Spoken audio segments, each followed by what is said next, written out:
New York. They have decided to boycott the chapter conference that will elect the next executives for the NDC US chapter. That's the mother party in the US. Well, thank you very much for joining us, and good morning from Ghana to you. Yeah, good morning, Mr. Sena. I hope you're well. Thank you for the opportunity. Yeah, I'm doing good. Well, let's start off with a bit of background on this. I was trying to give my listeners a background as to why New York is not happy about the decision to take the conference to Texas. Why is New York particularly not happy about this? New Yorkers felt that we've been robbed by something that we thought we've done everything that he told us to do.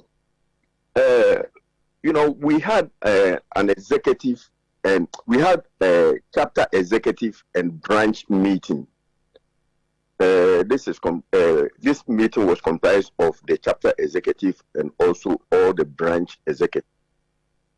And at that meeting, we were given 1 month window to submit a bid for the venue to host the chapter conference, because we were all waiting patiently for the standing orders, which took very long time to come. So the chapter executive found it very necessary to just prepare for the venue, so that when the standing orders come, it will be something like a rollout into what we are supposed to do. New York prepared. We were given 1 month window, as I said, and the final date was supposed to be June 30th at 11:59. All branches were supposed to submit bids. So when June 30th came, Ohio, we heard that Ohio has submitted their bid. We were supposed to give it to the two secretaries, that is the substantive secretary and also the deputy secretary. But prior to that, the meeting that we had, we all agreed that when the bids are submitted, 3 minutes after 11:59, all bids were supposed to be posted on the chapter and branch executive platform in the interest of transparency. Because some people were raising questions that some might look at somebody's bid and go and amend theirs just to beat them. But if we all submit and 3 minutes after 11:59, if all of them are posted, then nobody will have a chance to cheat. So we all agreed. And the one who proposed that was the Secretary of Massachusetts, Paul DeSoso. And when he proposed it, the Deputy Secretary accepted it. So he turned to the substantive secretary, who is Steve Day, and asked him, Steve, let's hear from you also. And I quote, he said, it will be posted. So that was the agreement that we had. So on the 30th, at 8 o'clock, we were told that Ohio has submitted their bid. And exactly at 10:17, I submitted the bid for NDC New York branch. And I submitted it to the deputy secretary. 3 minutes after 12, New York's bid was posted on the platform. And we were all waiting patiently for Ohio's bid also to be posted. They never posted it until after 8 hours. And even when it was posted, it didn't look like a bid. It was something like a restaurant menu, and with something just written on a sheet of paper attached to it. So, okay, we New Yorkers, so that we have presented a superior bid, because our bid was, we proposed that we're going to take 100% of the cost. But Ohio's did not state that they were going to take 100% of the cost. So we knew that at all costs we were going to win. Then the chapter executives had meeting. At that meeting, out of nowhere, somebody moved a motion that the bids should be suspended. So, but prior to suspending it, they all agreed that yes, they've accepted those two bids, but they are suspending it and they will come back to it at a later date. Well, there was nothing that New York could do but just to wait patiently.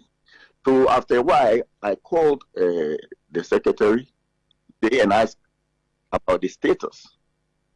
And he told me that they are not going to talk about, talk about the chapter elections at all. Anything related to the chapter elections, they won't talk about it until all branch elections are held. Okay, fair enough. So later I wrote a letter, asking about the status of the bid, a formal letter to the secretariat. And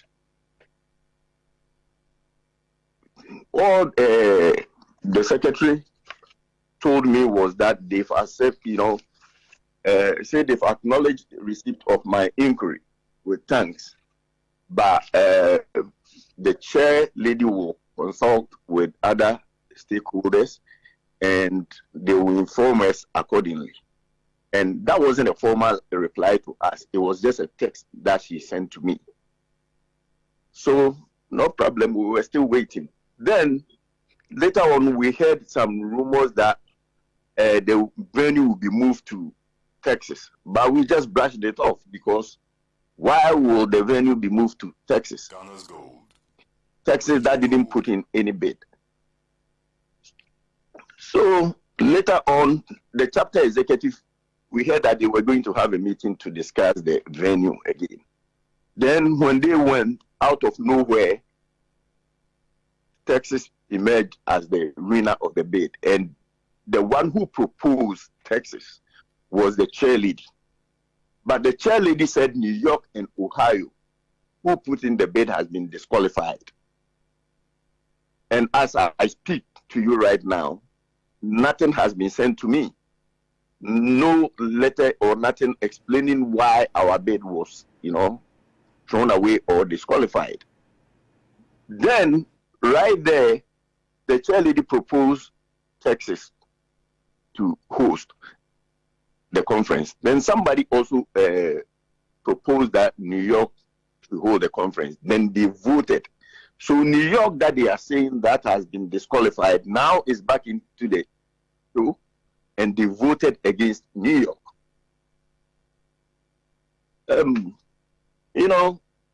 We don't know, because if Ohio, where the chairlady comes from, has presented a superior bid, I don't think we will be where we are now. So just recently they had a meeting and we met with Fred Agbenyo. And prior to that, Fred Agbenyo, I called him and we discussed this whole thing. And Fred is Deputy Director, NDC External Affairs. Yes, Deputy Director of the International Relations. Okay, International Relations.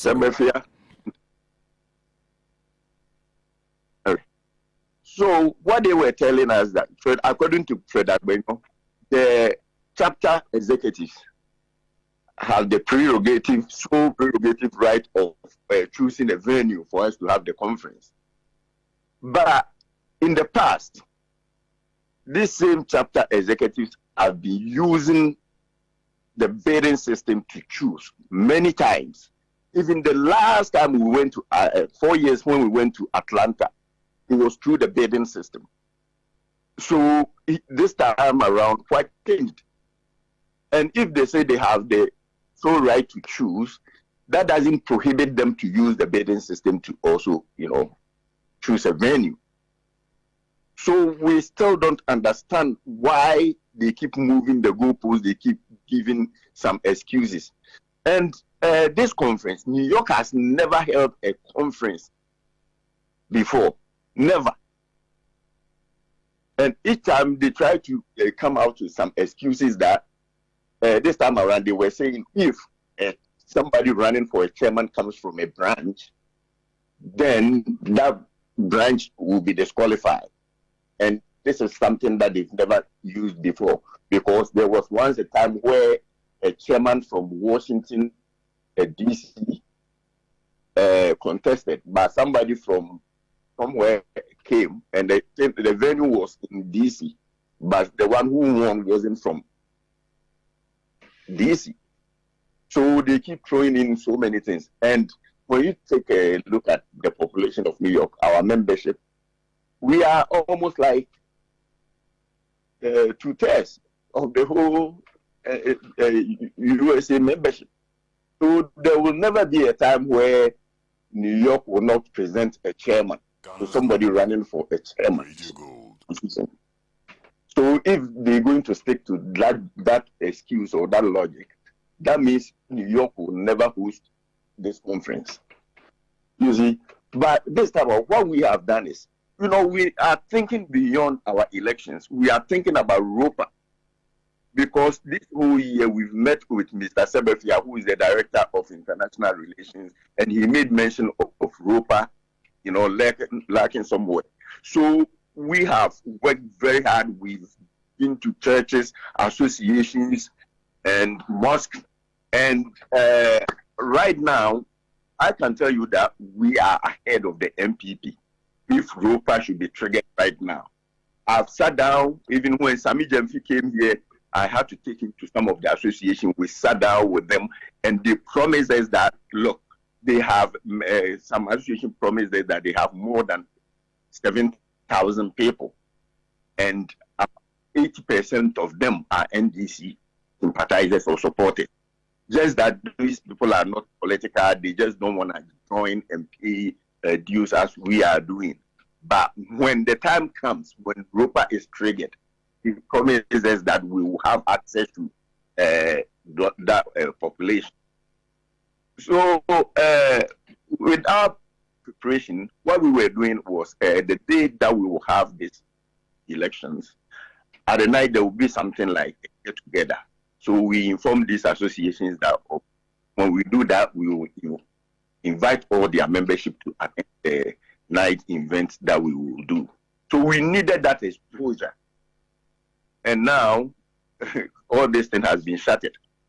The people that have been going to picnics, going to the parks, going to mosques and other places to talk to these people, to register these many people, their spirits has been dumped, their spirits has been killed. The enthusiasm with which that they were working, their spirits are down.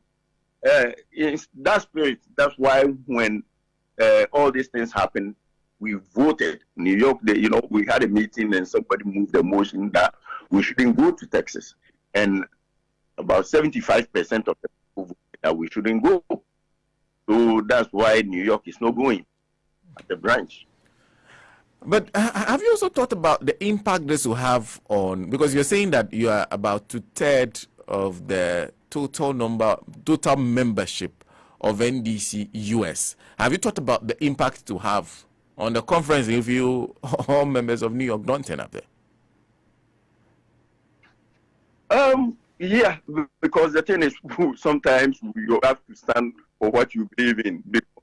You see, if you take a look at the scenario that I've, just passed you through, you will see what they are doing to us. It's like a daylight robbery. The whole thing is, they keep shifting the goalposts, coming out with some excuses that doesn't match anything. So why should New Yorkers, say, hey, we're just going to get ourselves in something that they always keep, cheating us, doing what they are doing to us right now. So yeah, that's why I didn't do it, but the New Yorkers moved the motion and we voted. That was the outcome. So New York is not going as a branch. As long as Texas remain the venue for the elections or for the conference, yes, we are not. So if Texas had put in a bid and won that bid, would you have gone? Oh, yeah. If they have put it in and they have won, we will have no choice but to go.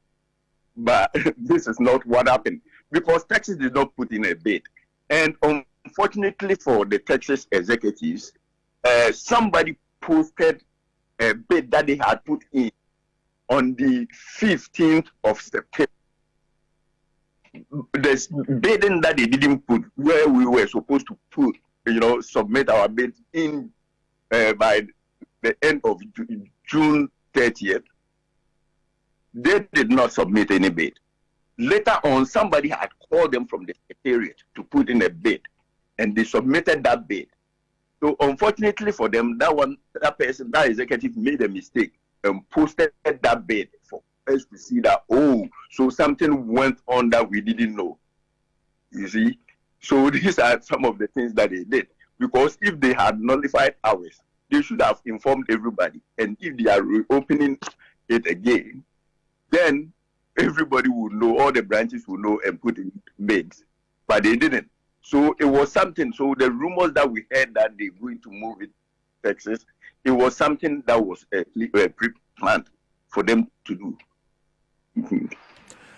And then there's also the fact that you said, and when I listened to you carefully, when you said there was no way, because of the size of New York, there was going to be chapter elections and you won't see a member of New York contesting.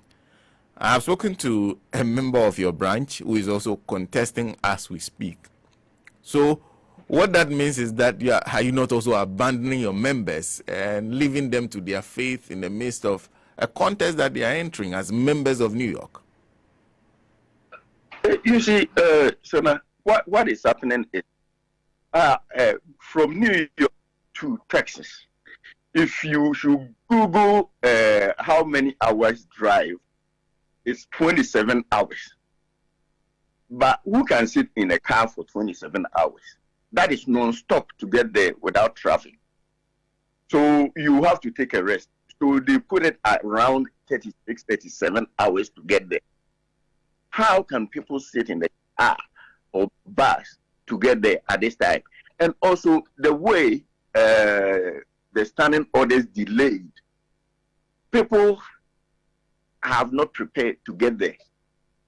And also, if you take a look at how much it will cost anybody to get there, right now, the average plane ticket is about $600. And $600 to move from New York to Texas. Yes. Plane fare, just plane fare. Not to mention the hotel. About the minimum that you get be like $150. And you have to take about 3 days off to get there. And also, if we have to drive, let's say, mobilize people into a bus, the event will be held on Saturday. That means we have to leave here by Thursday to get there. Because from Thursday, 24 hours, even if we leave in the evening, 24 hours will be Friday in the evening. Then another about 10 more hours or 12 more hours will lead us into Saturday, which means look at how many days.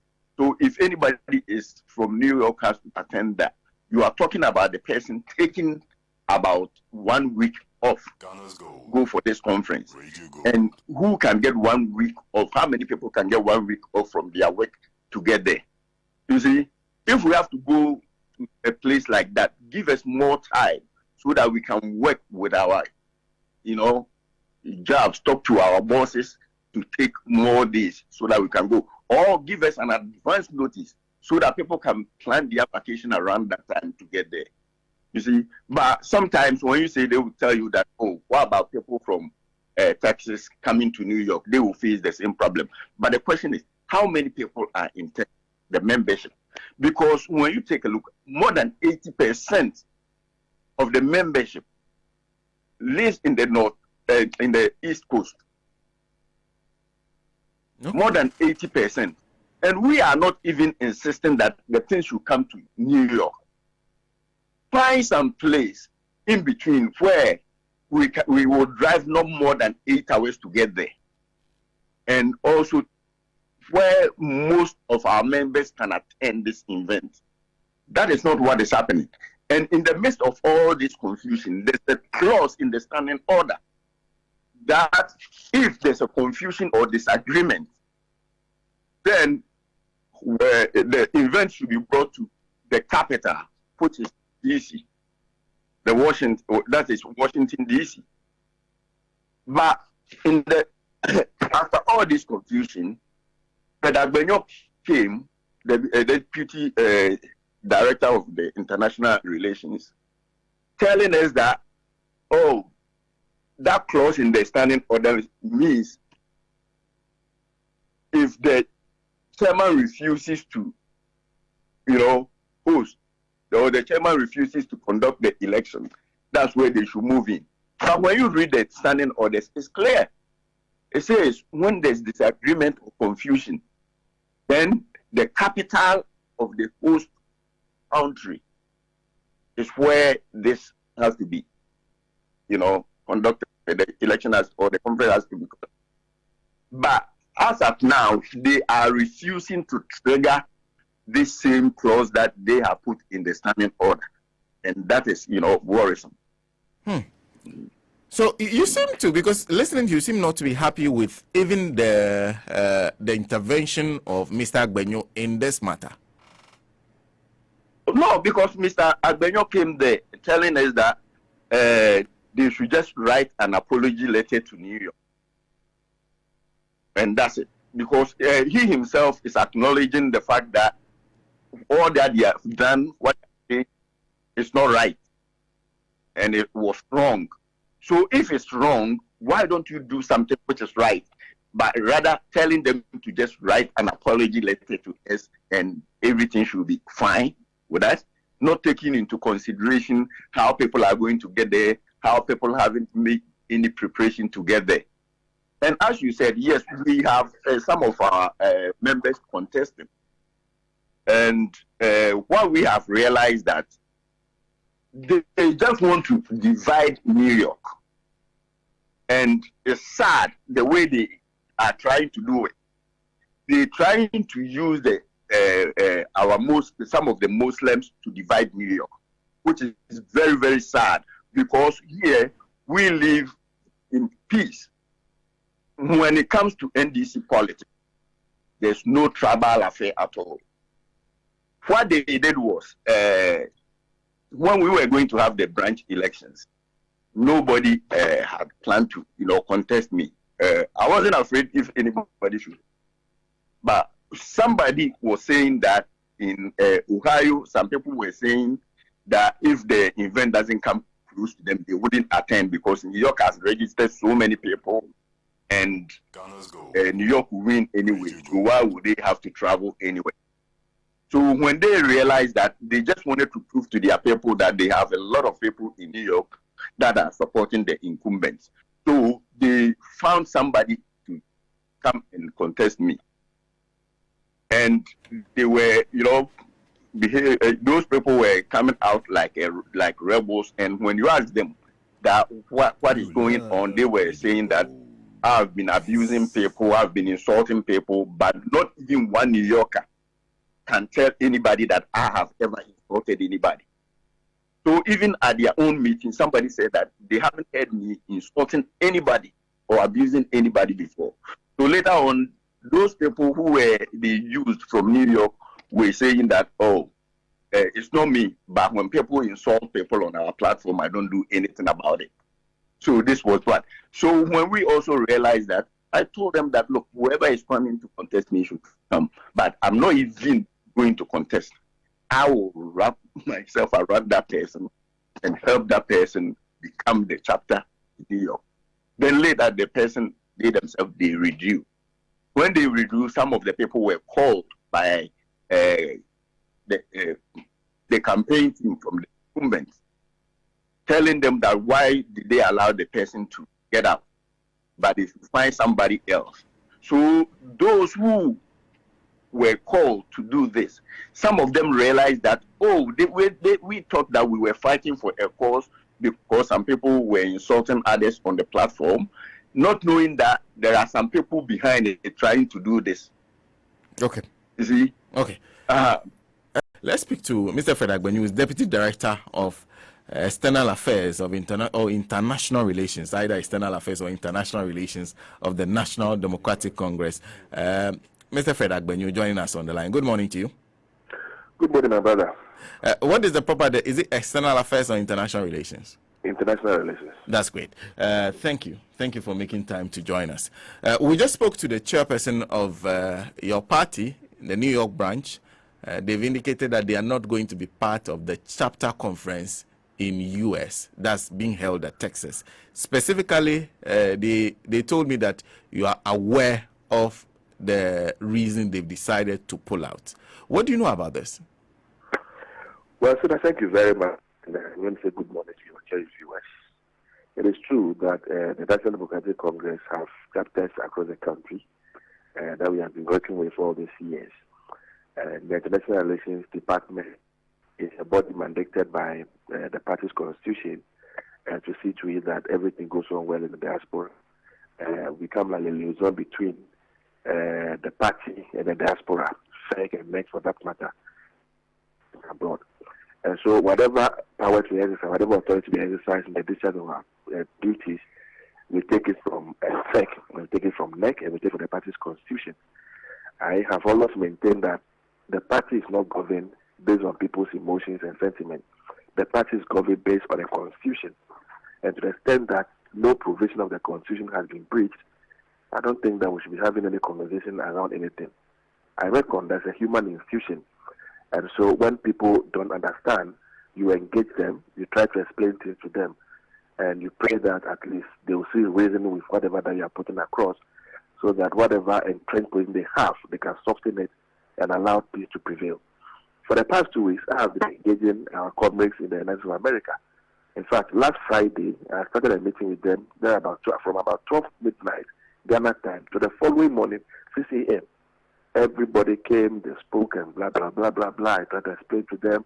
I gave them the provisions they are in the Constitution and what we have in the guidelines. And so, as far as I'm concerned, I thought that we have made peace. Everything is set, whatever program we will have. Now, what is the issue? Every 4 years per the Constitution, we also have a conference and elect executives who man the party in all the countries across the world where we have chapters. Normally, what we do is that we hold branch elections first. Now, if you go to America, what we have done, that every state in America is a branch of the party. Now, when we finish electing branch executives, then all of them will come together and then we elect their chapter executives. We have said that chapters abroad are the same as constituencies in Ghana. You know, so the value that we place on constituencies in Ghana is what we place on chapters abroad. And so the provision that we have the Constitution, which is Article 15 of the party's Constitution, is what applies to the activities of the party in the diaspora. Now, I think that about June, July, then the chapter executives decided they open up for a bid for a state that will hold their next conference. So the issue got to my attention and I said, we don't have any such provisions in the Constitution that we need to bid for the states that will hold the next conference. And that what the Constitution provides for is that the chapter executives, they must meet, take several things into account, and determine a venue where the conference will take place. In Ghana here, we try as much as possible to rotate the conferences. I recall that even in 2005, the conference was held in Kofodia. I remember that in 2010, we did a conference in Tamale. 2014, we did a conference in Kumasi. 2018, we did a conference here in Accra. It's been like that. The conference was held at the point in Ho. We have had conferences across the place. And you do that strategically. Sometimes you may have people in a particular state, but they don't really get involved in your activities. And so if you go and organize a conference event over there, at least you send the party to their doorsteps, they get to know about it, they get involved. Because the only reason why we have all these diaspora chapters is because we want to win more of the Ghanaians who live abroad into our folks. And so that process was truncated, they suspended it. Unfortunately, the chapter executive didn't communicate that thing well to the branches. My understanding is that when they started the process, New York put in a bid, Ohio put in a bid, and I think there was one other state, but they truncated the process. So later they met at an executive meeting, which is the right thing to be done. And then at that meeting, 3 states were mentioned. They mentioned New York, they mentioned Texas, they mentioned Kentucky. That these are the states that are ready to hold the elections. And so the executive were present at the meeting, were supposed to vote, and decide which of the state to host. When they voted, the majority of the executive at the meeting voted for Texas. I think New York came second, and the Kentucky came third. In a multi-party democracy, majority carries the day. And so once they've agreed at their meeting that Texas should host the next conference, that was communicated to all the branches and entire party membership. Then some people said, no, New York is too far away from Texas. It will take us several hours to drive to Texas, and so we will not agree. So the issue came to my attention. Then I tried to engage all of them privately. I engaged all the people of their concern in the New York, those who have concern from several of the states. Then I asked them, are you saying that Texas is not part of America? Is Texas in Canada? Is Texas in Afghanistan? We have a branch over there. We have party people who live there. And so if you make the argument that is too far away from where you live, and so we should bring the thing to your doorstep, are you then suggesting that those who live in Texas should also drive or fly to your place to come and have the conference? Or they should also say that the place is too far, New York too is too far, so they're also not coming. And so you just allow peace to reign. The place has been voted for. Everybody has agreed that we are going to. Next conference, then maybe we can move to the area. I even made a proposal at a meeting that moving forward, we need to think through all this whole issue. Even in Ghana here, I know some conversations are happening around the subject. Can we decentralize our elections? Where in Ghana, maybe every region can hold the elections, and then we put the results together and declare the winner. In the states, I agree that they are far apart. Can we do the same? That every state will have their own election, then we put the results together and then we declare. Can we do electronic voting? These are things we can do. But this one, the election is so close that a new system into the election in about a few weeks to go for an election. It will create problem. And then it will be created as though you are supporting one side against the other. Some people at the disadvantage. So I explained all this to them, and we agreed. So at our last final meeting on Saturday night, we all agreed that we are going to Texas. And the nominations have been open. Several people have picked. I know about almost 50 people from New York who have paid forms to contest various positions. They have paid their fees. The vetting committee has been set up. There's so much mistrust in the state. I don't know where it is coming from. Their own executive, they are so suspicious. So I told them, I want to take over the whole process and see to it that everything is done in a fair manner. And so I am flying out to America, God willing, this weekend, and I'll be in charge of the program and everything. The vetting committee that was set up at the executive meeting. I am part of the vetting committee. We have created a platform. We have received all the nominations. We have vetted it. Individually, we are scheduling them so that they will appear before us to tell us what they can do and all that. So really, I don't know what the problem is with some people in New York. I've engaged the chairman. I've engaged the secretary. I've spoken to almost all of them individually. I tried to explain things to them. And so I don't know why they are back on radio this morning complaining. If there are any issue that we have not already addressed, that still seek attention, they should bring it on board. And I am ready, my boss is ready. We'll sit down with them and find an amicable solution. Otherwise, I don't know exactly what is it that we are discussing now. So the constitution you are using in Ghana is the same constitution you are using to regulate the elections anywhere else in the world, because you consider them constituencies. Well, what happens is that NDC has a constitution. Anytime we are going for an election, we come out with bylaws because we agree that circumstances may not be the same. Even in Ghana here, our branch elections, we come out with a bylaw to guide the activities of the branch election. The constitutional election we do same, the regional election we do same, the national election we do same. But whatever guidelines you come with, they should conform with the constitutional provision. And so in the diaspora, we took time, we developed guidelines, submitted to FEC. FEC vectored the guidelines, approved it before we forwarded it to them out there. Where we know that there are 50 friends, people in the constitution in Ghana here, we are supposed to follow one vice chairman in the constituency. But when you go to the United States of America, because of the numbers and how big America is, we have agreed, and FEC has given us the permission that they should have 5 chairmen. which is only America. Even UK is not that. Even Germany is not doing that. Because that is a very big country. And so we cannot treat them just as we treat our own spaces in Ghana or just as we treat some other countries. Thank you very much. Shouldn't that then also inform the way you choose a venue because of the size of the country too? Because you're not dealing with the idea of a constituency. For example, I'm in Ablekuma Central. In fact, right through Ablekuma Central, if they hold an election anywhere in Ablekuma Central, it's easy for anybody to go to that center. It won't cost you as much as it will cost you if we were in New York and you're moving to Texas. For example, it's like making Ghana, seeing Ghana as a constituency instead of a country. So my question is, which other way could you have done it? So because New York is far away from Texas, so we should bring the elections to New York. The people in Chicago, would they talk about it? Yes. They also have a complaint. The people who live in other states that are also far away from New York, wherever you take the elections to in America, it will favor some people and to disadvantage some people because of the distance. That is a reality. Wherever you hold elections, some people will benefit from it, others will not. Isn't that why that convention that they came up with, which involved if you want to host the elections, you put in a bid, is perhaps the best way to go? You see, I am suggesting to you that even if you do the bid, you are going to have the same problem. Now, there was one question I asked. So if we go and do a bid now, and assuming New York wins the bid, we go and hold the program in New York. Next 4 years, we go and have another bid. New York wins the bid. We go and have the elections in New York.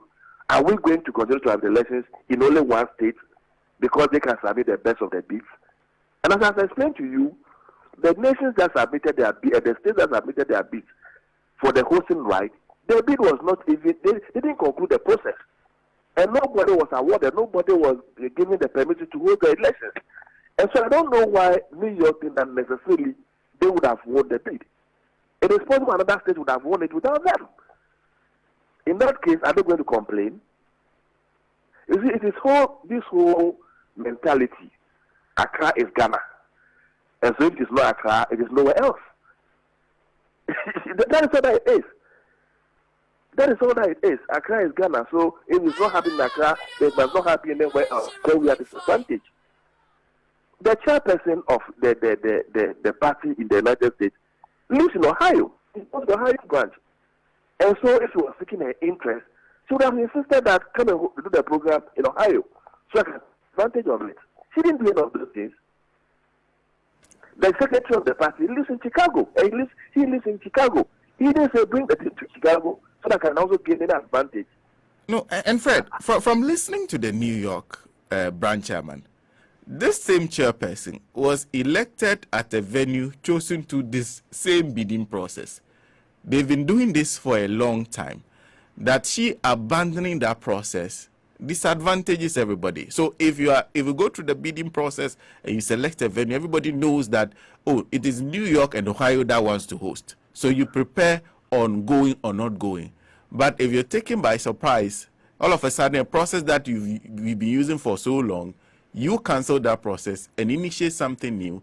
That is a surprise element that perhaps is not fair. I am surprised they are saying that somebody put a surprise on them. I am surprised they are saying that they're using all this while. They have done that only once. We have a history in America, as far as the party is concerned. Well, for the past 6-7 years or so, the party virtually didn't exist. Conflict, fighting each other. You see, I don't want to talk about these things on air. I am on almost all their platforms. And it is sad. We didn't form the parties because we want to waste time and energy every day resolving conflict between adults, things that people should understand, things that people should just appreciate and let go. They take a trench position and nothing will make sense to anybody and we need to be fighting over and over and over. Assuming that people are doing something that is not right, something that has helped the cause of the party in the future, and their attention is drawn to it, and they've amended that position to do what is right, should anybody be contesting it? Should anybody be contesting it? People met an executive meeting. The New Yorkers were part of the meeting. Almost all the states are represented at the meeting. The executives were there. And so they voted, and the majority voted in a particular direction. As I told you, the chairperson herself would have wished that the program takes place in her state. But she lost. When it came to even the filing fees that they were supposed to pay, 3 filing fees were proposed. They voted, and then majority voted for a particular filing fee. The filing fee that the chairperson wanted, the filing fee that the secretary wanted, and others wanted, they didn't get it. Majority got it. So they brought it to us. When they brought the thing to us, we in Ghana said, oh, can we look at this? Is it not maybe on the high side, blah, blah. They said they have taken their decision. We cannot vary their decision. I said, fine. If that is what you want to do, let's go ahead and do it. And so, and as I said, the bid process was not conclusive. No state was awarded the right to host. And so, why is it that it's only New York that is on and on about it? Why is Ohio not doing the same? Why is Kentucky not doing the same? There must be only one state who think that you have not won the bid. Assuming the bid process was concluded, you were given a letter that you have won the bid, and later somebody comes and says, okay, we are taking it away from you, then we can have a conversation. Even then, at the meeting on Friday night, I blame the chapter executives. And I told them that they need to write an apology to all the states that bidded for the hosting rights. Because if you start a process and you cannot conclude the process for whatever you are truncating it, it's only fair and proper that the interest parties are communicated to. They are informed. Why did you allow it to linger on? Nobody knows what the hell was happening. Up until later when the decision was taken before you informed them. All of this was said at the meeting. The chairperson took responsibility. And I'm sure of her that she was going to write to officially apologize to them. So I don't really know what issue we are still contesting with now. I don't know. So as far as you're concerned, that issue has been settled and dealt with? As far as I'm concerned, that issue has been settled and dealt with. Where we are now, in fact, we're supposed to have closed nominations on Saturday night, Eastern time, by 12 midnight. But we have to extend it to tomorrow, Wednesday. You know, and so I really, from where I sit, I don't know what the problem is, because I've engaged them, the Council of Elders, we speak one-on-one, I try to explain things to them, they raise their concerns, we reason along, so, okay, you know what, where we are now, we can't do anything. We are going to have our National Delegate Conference in here on the 17th of December. You are supposed to participate in that particular election. And to postpone your elections now, okay, problem, because you need to finish your elections, prepare and fly down to Ghana to be able to participate. That's the issue now. The states that are elections, everybody is having the election the same day. United States is having the election the same day. Ordinarily, would have said that, oh, let's do it a week apart, so that we can even participate in all the events and make sure that everything goes on well. But we are all running against time. It's all running against time. And so I have told my comrades that you may have some legitimate concerns. Let us finish with this particular process. When we finish, let's sit around the table, reason together, and see how we can solve these issues, put mechanisms in place that in future they don't reoccur again. So really, after we have made so much progress, and peace has returned, calm has returned, and we are all just preparing and waiting for the time to come. And so for me to wake up this morning and be hearing that somebody has come on Radio Code against the lamenting and complaining, I may be surprised. They've not only come lamenting and complaining. That's the New York branch chairman saying they will not be there. Well, unfortunately, we can't help it. We will continue to engage them. And as I mentioned to you, I know several people who have taken their nomination form, who are ready to go and contest for various positions, and who have made their arrangements and everything to fly from New York. The reality is that when you are going to have an elections, you can't get 100% of all. For good reasons, some people cannot attend. Somebody may complain about money, as we are talking about. Somebody may not be feeling well. Somebody may have other reasons not to be able to attend. That is why Constitution says that once you have a 2, you are good to go.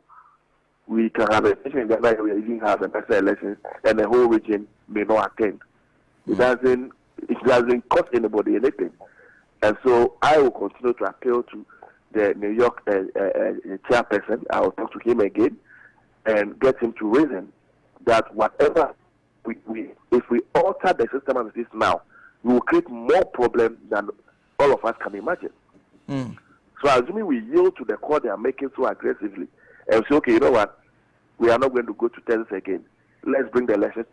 Do you know what will happen in the States? Do you know what will happen? I wish you were in our last meeting. People from other states were so angry. And they thought they were being looked for. So it's disrespected. What is this whole physician or this whole thing that it must always be asked? And if it's not asked, it must not be anybody else. And so I don't want to be part of any further confusion. Okay. We can only appeal to them to reason. Mr. Agbenyo, thank you. Of the party. Thank you very much for speaking to us. Let's go and speak to one other person who has indicated that he will not be part of the chapter conference, but he is the vice chairperson for California, and his name is Arnold Appiah. Arnold, thank you very much for speaking to us.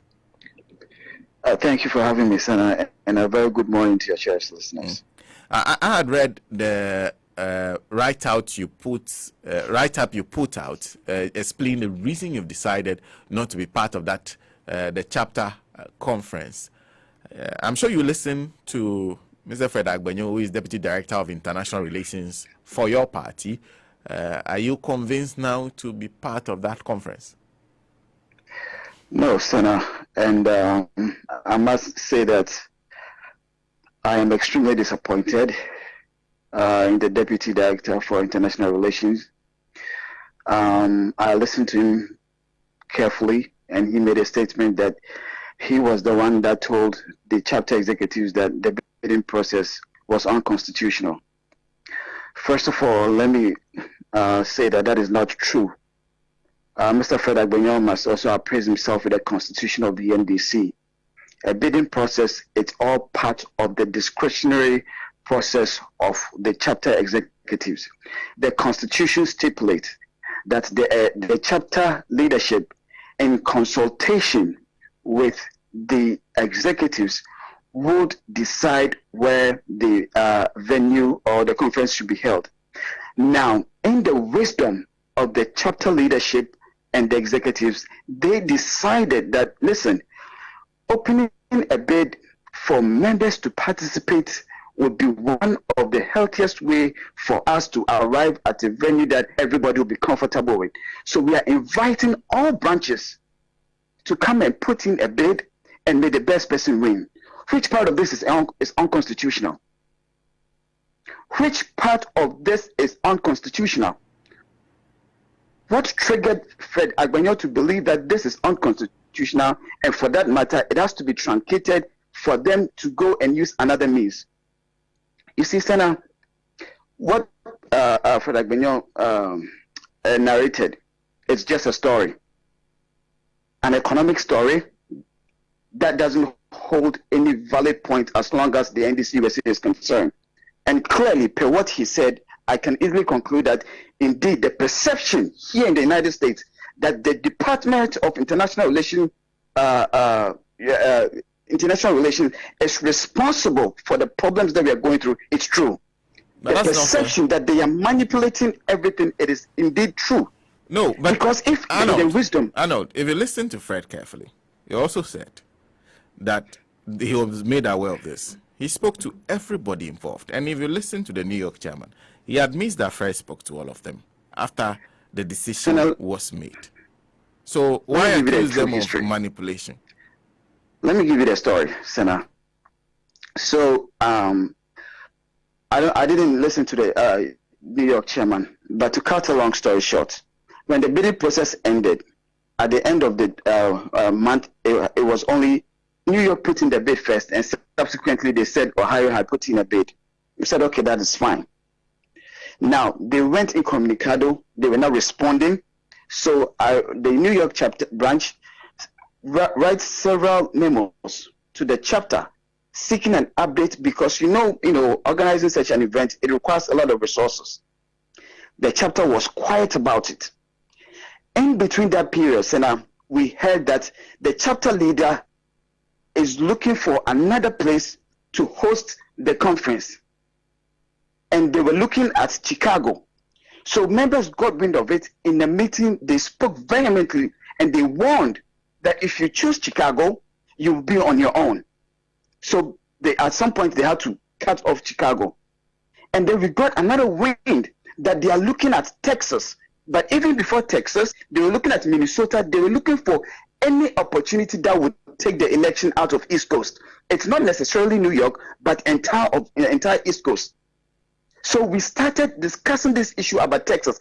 Even before Texas came to being, the information had gone out. We've argued the case that, listen, don't go ahead and do this. Do not go ahead and do this.